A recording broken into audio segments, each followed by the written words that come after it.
청년 정치인 두 분과 꽉 막힌 정치의 틀을 깨보는 정치 뉴스. 매주 화요일 아침에 하는 청정시대 시간입니다. 이경 더불어민주당 전 상근 부대변인 그리고 양준우 국민의힘 대변인 모셨습니다. 두 분 어서 오세요. 네, 안녕하세요. 이분들하고 하면은 참 제가 기쁘기도 하고 또 미래가 밝다 대한민국이 그래도 이런 생각하면서 좀 만감이 교차하는 그런 느낌이 나요. 내가 뭐 물론 아주 나이가 많은 건 아닙니다. 저랑 별로 차이 안 나세요? 그래요? 네. 자, 민주당 경선 얘기 한번 해보겠습니다. 서울하고 경기만을 지금 남겨놓고 있습니다. 그런데 슈퍼위크 2차 지나고서 아예 이재명 지사는 그냥 점점 격차를 많이 벌여놓는 그런 모습이죠. 현재는 2위 이낙연 후보하고는 한 20만 표 차이로 앞서는 것으로 보이는데 이게 특이한 것은 대장동 의혹이 참 한가운데 있는 상황에서 이렇게 차이가 점점 벌어졌다 이런 얘기 같거든요. 사람들은 뭐 결선 투표 안 가고 그냥 끝내는 거 아니냐 이런 얘기도 하던데 일단 이경 부대변인 어떻습니까? 우선 이번에 마지막으로 이제 인천 결과가 그동안에 인천이나 충청권 제일 처음에 충청권을 냈었고요. 지금 그쪽에서는 지역 특성상 그렇게 한 후보한테 많은 표를 이렇게 몰아주는 곳은 아니었어요, 지금까지. 네. 그런데 많은 분들이 인천이 어떻게 될지 솔직히 저는 내부에서 걱정을 좀 했었어요. 그래서 55%까지 기대하지는 않았었거든요.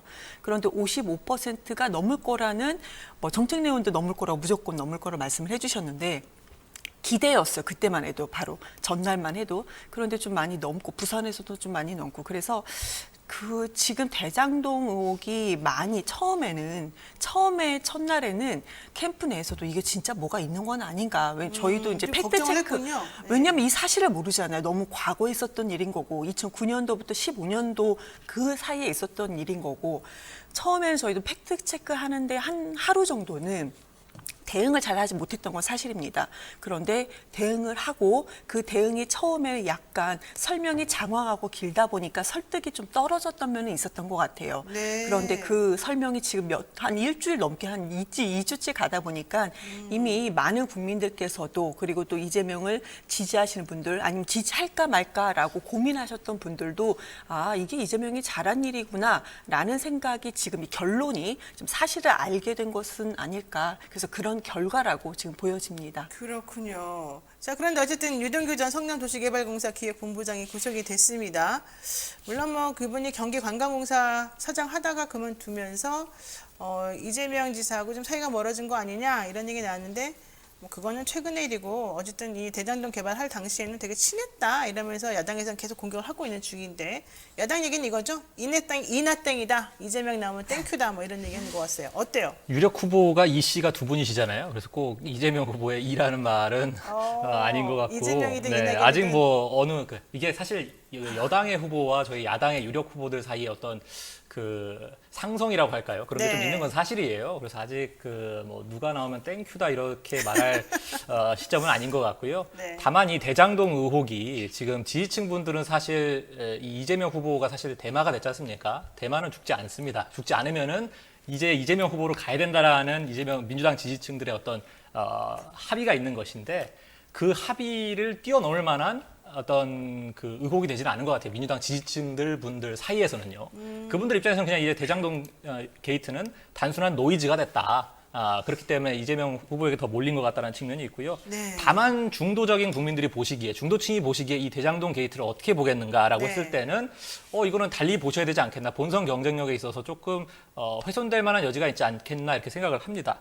지금 해명을 하시는 게 네. 토건 기득권 세력으로부터 공공이익을 확보했다 이렇게 말씀하시는데 네, 네. 드러난 걸 보면은 이거는 토건 기득권 세력하고 맞서 싸운 게 아니고 겉으로는 필사적으로 싸우는 것처럼 연출을 해놓고 뒤에서는 이제 짬짬이를 했다는 거 아니겠습니까? 지금 유동규 짬짬인지는 아직 밝혀진 건 없죠. 유동규 네. 기획본부장이 지금 구속된 내용에 보면은 지금 개발 이익이 한 25% 정도를 미리 약속을 받고 지금 보면은 지금 그 화천대유가 지금 시행사로 선정되기까지 네. 계획부터 설계 그리고 이익 배분까지 전부 다 지금 유동규 기획본부장이 지금 관여를 했다는 것이 지금 드러나고 있어요. 가령 예를 들면은 네. 지금 이 화천대유를 지정하는 그 심사위원이죠. 심사위원단에 어떻게 설계사인 그 화천대유 쪽에서 추천한 사람들이 들어갑니까? 이거는 말이 안 되잖아요. 네. 화천대유를 그러니까 선택하는 측면 때부터 지금 어떻게 보면은 이 내부자들이 지금 들어가 있는 상황. 남욱 변호사가 추천한 정민용 변호사라든지 네. 정 회계사가 추천한 김민걸 회계사라든지 이런 분들이 지금 심사위원으로 들어가서 화천대유를 선택했다는 건데 선정 과정부터 수익 구조, 설계까지 지금 전부 다 이동규 기획본부장이 개입한 게 아니냐라는 의혹이 짙어지고 있는 시점에서는 중도층이 보실 때는 이거는 분명히 지금 경쟁력 있어서 조금 훼손되는 여지가 있을 것이다 이렇게 봅니다. 근데 2008년도 남욱 변호사 한나라당 청년 부위원장이었고 그 이후에 지금 관계된다고 나오는 의원들이나 관계자들이 좀 대부분 다 국민의힘 지금 현재 국민의힘 라인 쪽이 아니냐 이런 얘기를 하면서 오히려 이거는 국민의힘 게이트다 이렇게 얘기하고 있지 않아요? 악의 세력 한나라당의 주구와 결탁해서 이 성남시 개발 의회 사업을 당시도. 통과시켰다면은 이거는 누구에게 죄를 물어야 됩니까? 둘 다 물어야 되는 것이죠. 그런 논리에 따르면. 근데 성남시 의회 당시에 이게 원래 그 이재명 시장이 자기가 당시 이재명 시장이 공공개발로 100% 하겠다라고 했었을 때 안 된다. 이거는 그냥 공공개발 이득 없으니까 안 된다라고 했던 게 성남시 의회였고 성남시 의회는 당시 한나라당 사람들이었다. 이런 얘기잖아요. 그때는 이재명 지사가 모라토리엄 선언하면서 부채에 쌓여가지고 뭐 상환을 못한다. 이걸 갚겠다. 이러고 있던 와중에 지금 추가적인 1조 원 규모의 대출을 낸다고 하면은 어떤 시의회가 이거를 통과시켜 주겠습니까? 그러니까 어쨌든 그 당시에 어쨌든 그 당시에 그러니까 그 당시에 판단을 해보면 결과론적으로는 지금 현재는 결과가 좋아서 이렇게 된 거지 그때 당시에는 모험을 완전히 할 수는 없는 게 아니었냐는 거죠. 그때 당시에 이제 사업 계획서를 보면은 네. 4,600억인가요? 요것이 지금 이제 처음 시에서 돌려받기로 한 것이었고 네. 예상되는 수익이 1,800억이었습니다. 이것도 사실 7명이 먹기에는 굉장히 과한 액수라고 보여지고요. 이것만 있는 게 아니라 추가적으로 지금 화천대유가 5개 필지의 특혜 분양을 받아서 그것만으로 낼 수 자기네가 있고 갖고 있던 거예요. 3, 4천억 아니겠습니까? 기존에 보장받던 요거까지 합치면은 7명이 먹기에는 충분히 과다한 액수. 이게 사실 그 이재명 지사 측의 해명이 일부 맞는 측면은 있을 수도 있어요. 부동산 지가 상승이 지금 문재인 정부 들어서 굉장히 과도하게 이루어지면서 네. 수익이 어마어마하게 뻥튀기 된 거는 일리가 있다고 생각을 합니다만 네. 이미 확정된 1,800억에 특혜 필지 5개 필지 분양까지 합치면은 최소 3천억 정도인데 3천억만으로도 7명이 먹기엔 충분히 과한 액수고 이 액수 기대 수익을 바탕으로 해서 유동규 기획본부장이 됐건 뭐 기존의 토건 세력이 됐건 혹은 화려한 고문단이 됐건 충분히 나눠 먹을 만큼 충분히 큰 액수였다. 그러면 이 과도한 수익을 7명에게 먹게 한 이 설계는 당연히 책임을 물어야 되는 거 아니겠습니까? 네. 자, 좋습니다. 자, 뭐 운전기사 2개월 했던 게 대부분의 경력이었다. 뭐 이런 얘기도 나오는 유동규 씨 몽땅 설계했는지 어쩐지 모르겠습니다만, 자 이경 부대변인 반론 한번 해보시죠. 좀 주장이 설득력이 없어요. 우선은 왜요? 짬짬이다라고 얘기를 해주셨는데, 그러니까 이재명과 이 토건 세력들이 짬짬이다. 그 근거가 없어요. 아니, 그 몇 이재명 명- 지사까지 연결된 건 아니고 어, 이재명 지사의 아직 지금 밝혀지지 측근이라고 않았지. 지목된 유동규 씨가 지금 명확하게 드러난 것이죠.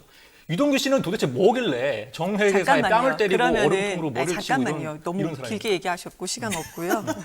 그러면 이재명 지사가 몸통이다 얘기를 그러면 안 하시는 거죠? 그런데 지금 후보 측에서도 많이 하고 그런 얘기를 해요. 국민의힘에서는 아직까지도 해요. 제 얘기 좀 할게요. 그렇게 그러니까 한쪽에서는 몸통에다 얘기를 하고 한쪽에서는 이렇게 토론에 나와서는 몇몇 분들은 아니 이렇게 은근슬쩍 이렇게 말 바꾸고 그러지 말아야 된다. 그러니까 지금 우리 대변인만 그런다는 게 아니고 국민의힘 플레이가 지금 계속 그래요. 그러지 말아야 된다. 그러니까 몸통이란 말을 그러면 걷어라. 이렇게 얘기를 드리고 싶은 거고. 만약에 진짜로 이재명 지사가 뭔가 이렇게 했다면은 지금 5,503억 원 5,503억 원을 성남 시민의 품으로 어찌됐든 간에 더 뺏은 거잖아요. 처음에는 이것도 다 가져갈 거였는데 뺏은 거예요. 그러면 뭐하러 이거를 다 뺐냐. 근데 여기서 또 중요한 것은 돈이라는 것은 발자국이 남고 흐름이 다 남아요. 지금 이거 돈의 흐름만 보면 됩니다. 이건 수사로도 충분히 밝혀질 거고. 근데 이재명 후보는 수사 빨리 해라. 여기서 떳떳하기 때문에 빨리 해라. 아니다라고 확실하게 얘기를 하는 것이고요. 이 부분은 곧 드러날 겁니다. 또 유동규 씨가 측근이다라고 계속 얘기를 하고 싶은데요. 진짜 측근이면은 지난 그 경기도지사 캠프에도 있어야 되는 거고 이번에 대선 캠프에도 있어야 되는 거예요. 그런데 대선 캠프의 모 언론사에서 유동규 씨 인터뷰를 보고 대선 캠프에 제가 일을 한다. 그런데 지금 이쪽에서는 이제 캠프 쪽에서 뭐라고 했어요? CCTV 다 한번 틀어봐라. 전체적으로 다 틀어봐라. 이 사람은 없다. 저도 캠프에 있지만 캠프에는 없다라는 겁니다. 연관성이 지금 저 없어요. 그리고 지금 이것은 정말로 만약에 이게 이재명이 한 게, 그러니까 이재명이 같이 했다면 뭐하러 나중에 부동산 시장이 좀 좋아졌을 때 950억 원 뭐하러 추가로 더 뭐하러 뺐습니까? 내 건데 나중에 나한테 돈이 들어올 건데 그 논리로도 설명이 안 되는 거예요. 그 논리도 설명이 안 되는 거고 미래 신도시 사업에서 한번 먼저 했었어요. 처음에는 그 개발업자가 그건 이재명 지사가 얘기한 건데요. 1,100억 원을 뭐 주겠다. 그 다음에 800억 원, 300억 원, 400에 300억 원 이렇게 줄어들다가 맨 마지막에 개발이익이 150억 원. 그러니까 거의 10분의 1밖에 줄지 않았어요. 이 경험을 바탕으로 이재명 지사는 그때 그랬대요. 아, 내가 먼저 내가 그 반이라도 먼저 받아야겠구나. 그때 그 당시 개발 미리 이익으로 확보를 해야 따진다면은 된다? 예. 70%였거든요. 네. 그런 상황에 있어서 지금까지 온 건데 지금 뭐 이재명 지사 연관된 게 전혀 없는데 유동규 씨가 측근이라 하면서 억지로 연결하려는 그런 점들, 그거 좀 무리수가 있어 보입니다. 네. 지금 근데 네. 그 이재명 후보 측에서 계속 얘기하는 것이 지금 유동규 지금 기획본부장이 측근이 아니다. 네네. 나랑 지금 뭐 한전 직원 뭐 얘기를 하면서 대통령이 책임져야 되냐 이런 식으로 지금 네네. 꼬리 자르기를 들어가는데 유동규 본부장이라는 분이 측근이라는 내용을 못 들으면 도대체 측근은 누가 있는 거죠?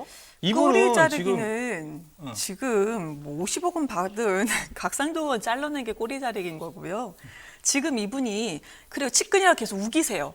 우기신다면 그 측근이 이재명 지사한테 뭘 해줬죠? 그러니까 그 부분을 지금 그거를 측근이- 지금 밝혀야 되는 그렇죠. 거예요. 측근이라고 하면은 그 내 사람이야 측근이라고 칩시다. 아닙니다. 그런데 만약 그렇게 주장을 하니까 그럼 그 측근이 이득을 이재명 지사한테 뭔가를 줘야 되잖아요. 지금 그게 없는데 너 옛날에 그쪽에서 산하기관장 했었잖아. 그걸로 하나로 계속 측근이라고 몰아붙이는 거는 좀 이상하죠, 이게. 산하기관장만 문제가 되는 것이 아니라 자격이 없는 사람을 지금 성남시설관리공단 본부장에 채용하신 분 아니겠습니까? 그러니까 5가지 조건 임명권자로서 이 부분에 대해서 내가 책임을 지겠다. 그러니까요. 근데 그것도 뭐라고 하셨어? 그럼 임명권자로서 책임이 어디까지인데요?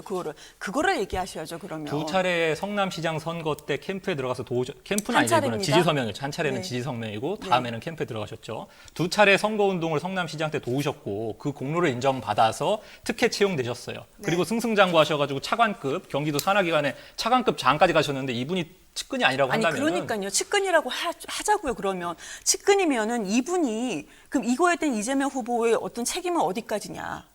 그건 말씀을 하셔야죠. 그러니까 이분이 돈의 흐름은 제가 분명히 남는다고 했습니다. 이분이 그러면 이재명 지사한테 뭐 돈을 줬습니까? 지금 뭐가 있습니까? 어떤 이득을 줬습니까? 그런 게 전혀 없다는 거죠. 그러니까, 그리고 진짜 제가 또 얘기하지만 진짜 측근이라면 지금 캠프에 계셔야죠. 솔직히. 지난 경기도 캠프에 계셨어야죠. 그때는 없었어요. 거의 10년을 함께 하신 분인데 지금 당장 캠프에 없다고 해서 이렇게 말씀하시는 건 조금 어폐가 있다고 보고 저도 그 지점을 그러니까 특검을 계속해서 야당이 주장하는 이유가 우리 당이 주장하는 이유가 그 부분에 대한 연결고리를 검찰이 과연 명명백백하게 밝힐 수 있겠는가 이건 나오건 안 나오건 간에요. 그 결과를 우리가 국민들이 신뢰할 수 있겠느냐의 문제거든요. 그쪽 네. 1위 후보 윤석열 후보가 그 충성한다는 검찰 조직이 지금 수사를 하고 있습니다. 네, 못 믿는 그렇습니다. 거예요 지금? 네. 자, 어쨌든 아직까지 이제 수사 중이니까 나오긴 하겠습니다만, 야당 측에서는 이재명 지사랑 유 전 본부장이 최소 공범이거나, 경제적 공동체 관계를 유지하고 있다, 뭐 이런 얘기 좀 하고 있으니까, 이제 수사를 통해서 밝혀졌으면 좋겠다. 여기까지 좀 정리를 하죠. 자, 노영희 뉴스인사이다 이경전 부대변인, 그리고 양준호 국민의힘 대변인하고 이야기 나누고 있습니다. 궁금한 내용이나 하고 싶은 말씀 있으시면 댓글 달아주시는데요. 이런 질문이 들어왔습니다. 양준호 대변인에게 질문합니다. 윤석열 전 총장이나 그 식구들과 관련돼서 지금 나오고 있는 수많은 의문들에 대해서 본인은 개인적으로 어떻게 생각하십니까? 이 질문이 있어요. 개인적으로요? 저도- 개인적으로란 말은 안 들어갔습니다. 그 개인적으로 윤석열 여쭤봤어요. 전 총장에 대해서 어떻게 생각하십니까? 개인적으로 여쭤본 걸로 제가 이해하고 네, 말씀을 네. 드리면은 지금 아까 직전에도 방금 기자님께서 나오셔서 말씀을 하셨잖아요. 네. 그런 의혹들, 장모에 관련된 어떤 의혹들, 이거 분양까지 다 화천대유와 유사했던 그 특혜 개발 사례도 연관되어 있는 겁니다.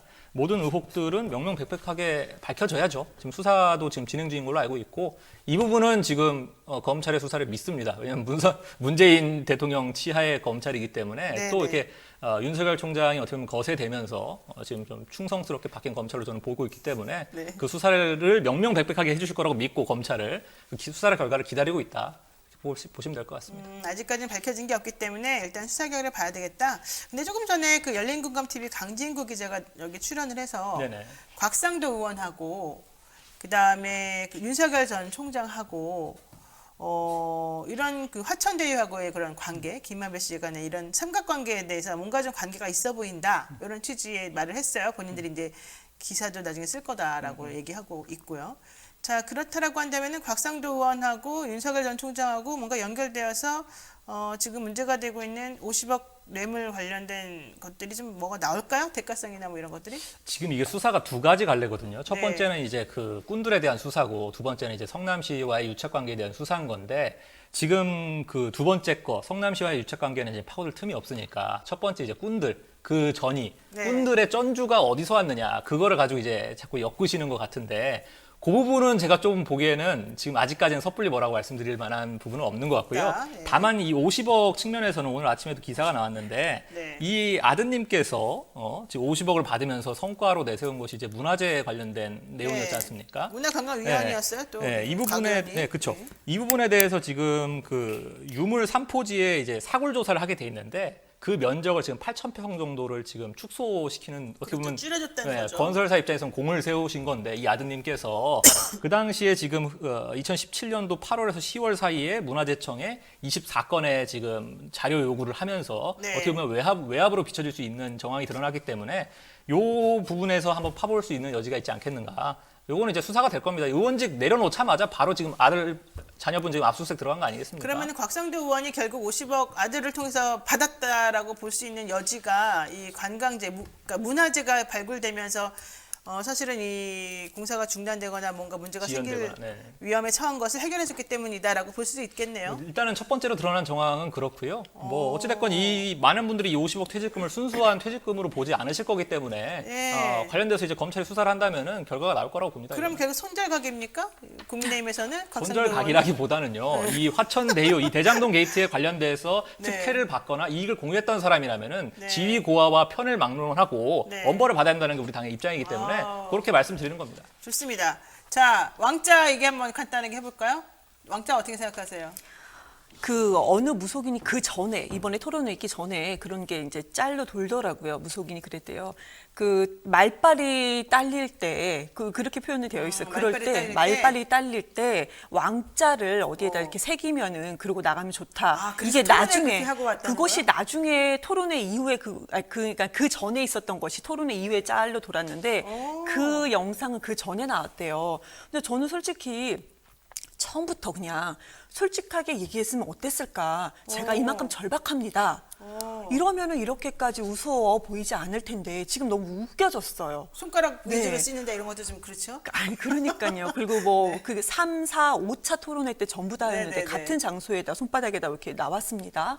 그런데 뭐 동네 어르신이 그랬다. 그런데 또 우리 SNS에도 올라왔지만 저도 어디서 또 봤거든요. 동네 네. 어르신들이 나와서 그 윤석열 후보한테 그거를 그려줄 만한 어르신이 없다는 거예요, 지금. 그러니까 뭐 같은 동 같은 아파트 같은 동 산다 이러면서 네, 거짓말 좀 네. 그만해라. 우리 동네 서초 아크로비스타예요. 우리 동네 사는 누가 그런 행동을 하겠냐 이런 얘기가 올라오긴 했어요. 없다. 그런데 지금 무슨 뭐 그 3, 4, 5차 때마다 누군가가 내려와서 동네 어르신들이 내려오셔가지고 그거를 그려준다는 것도 이상하고 그게 뭐 유성이라 안 지어진다는 것도 이상하고 나는 손가락만 씹는다라고 했던 것도 이상하고 너무 웃기잖아요. 좋습니다. 근데 그 어쨌든 이유가 지금 짤로 돌아다니는 게 뭐 사실은 아니지만 이렇게 토론 잘 못한 사람들이 이렇게 손바닥에다 왕자를 그리면 토론을 잘한다. 그래서 그것 때문에 그랬을 말빨이 것이다. 딸리지 않는다. 말빨이 딸리지 않는다. 무속인이 또 그렇게 잘 안 얘기를 했대요. 그려지네. 윤 전 총장이 무속인의 얘기를 좀 귀담아 듣는 것 같으니까 무속인의 얘기로 제가 좀 답변을 해드리는 겁니다. 자, 어떻게 혹시 손에 뭐 손좀 한번 보여주실까요? 저는 없는데요. 아무것도 없어요. 우리 앞으로 이제 써오려고요. 근데 앞으로 써요? 이게 뭐 네. 사실 그 심리적 안정이죠. 어쨌든 다 같이 한번 보여줘요. 난 토론할 아침에 때. 그거 썼어.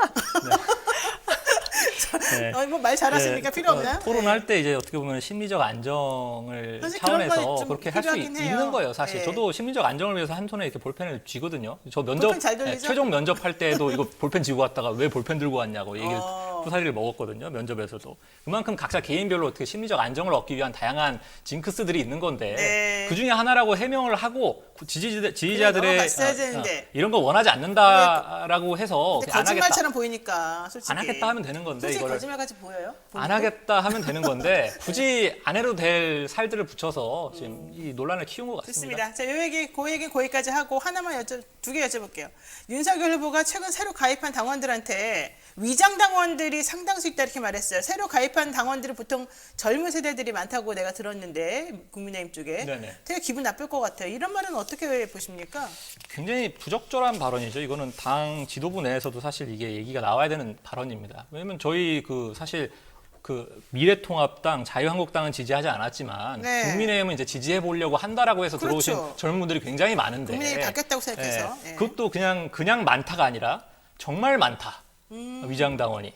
이렇게 말씀하신다는 거는 당원들에 대한 어떤 예의가 아니지 않나라고 그렇죠. 생각을 합니다. 그래서 저는 이거는 굉장히 부적절한 발언이었다 이렇게 정리하고 싶습니다. 홍준표 후보가 10대, 20대 그 지지율이 높으니까 위장 당원이라고 얘기를 한 거잖아요. 20, 30대. 예. 네네. 그런데 지금 당원의 뜨거운 맛을 못 봐서 이런 말을 함부로 하는 것 같아요. 지지자분들, 당원분들이 그분들이 마음이 돌아서면 완전히 그냥 끝나는 거거든요. 그래서 그런 부분을 아직은 정치를 잘 몰라서 그런 얘기를 함부로 하시는 건 아닌가 생각이 듭니다. 좋습니다. 이거 하나 여쭤볼게요. 요즘 막말 논란이 사실은 국민의힘 쪽에서 계속 나오는데 하태경 의원이 홍준표 의원에게 어떻게 같은 당 경쟁 후보를 두고 지랄하던 놈 저 패버릴 수도 뭐 이런 막말을 한 게 있어요, 사실은. 그래서 그걸 가지고서 어떻게 그런 막말을 하느냐 이렇게 지금 사과를 요구했습니다. 하태경 의원이 홍준표 의원에게.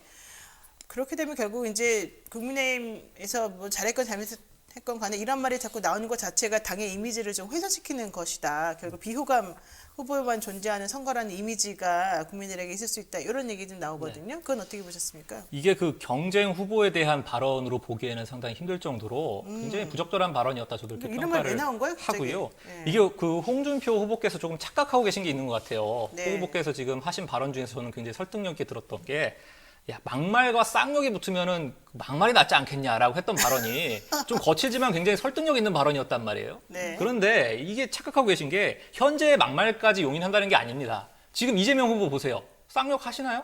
과거는 있었지만 지금 쌍욕은 안 하신단 말이에요. 그렇죠. 근데 지금 이제 나와가지고 쌍욕했던 과거와 막말했던 과거가 붙었을 때 그나마 야 막말이 낫지 하는 것이지 지금 현재 후보로 나오셔가지고 현재도 막말을 하게 되시면은 중도층이 네. 볼 때는 굉장히 좀 고개를 돌릴 수 있을 만한 여지가 있다.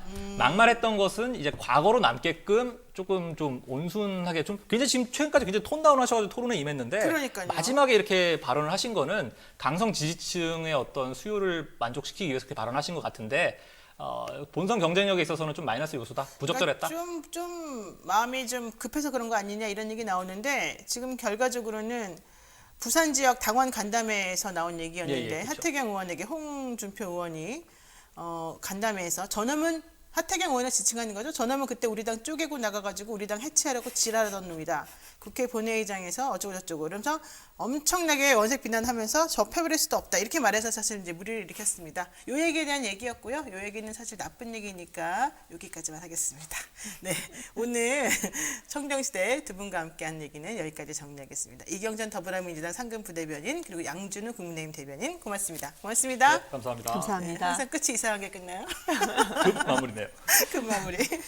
네, 노영의 뉴스 이사이다 오늘 방송 어떠셨습니까? 네, 시청자 의견 많이 소개해드렸죠? 아까 잘 들어보신 거 또 한번 생각해 보시고요. 자, 노영의 뉴스 인사이다 내일도 잊지 말아 주시기 바랍니다. 내일은요 뉴스토마토 단독 특종 기사가 기다리고 있습니다. 이건 정말 여러분 딴 데서 일단 못 듣는 거니까 내일은 꼭 아침 일찍 와가지고 들어주시기 바랍니다. 귀 쫑긋 해주시고 매우 중요한 얘기입니다. 자, 무슨 얘기인지 궁금하시면 본방 사수해주시고 구독, 좋아요 눌러주세요. 고맙습니다. 저는 내일 아침 7시 30분에 다시 찾아뵙겠습니다. 고맙습니다.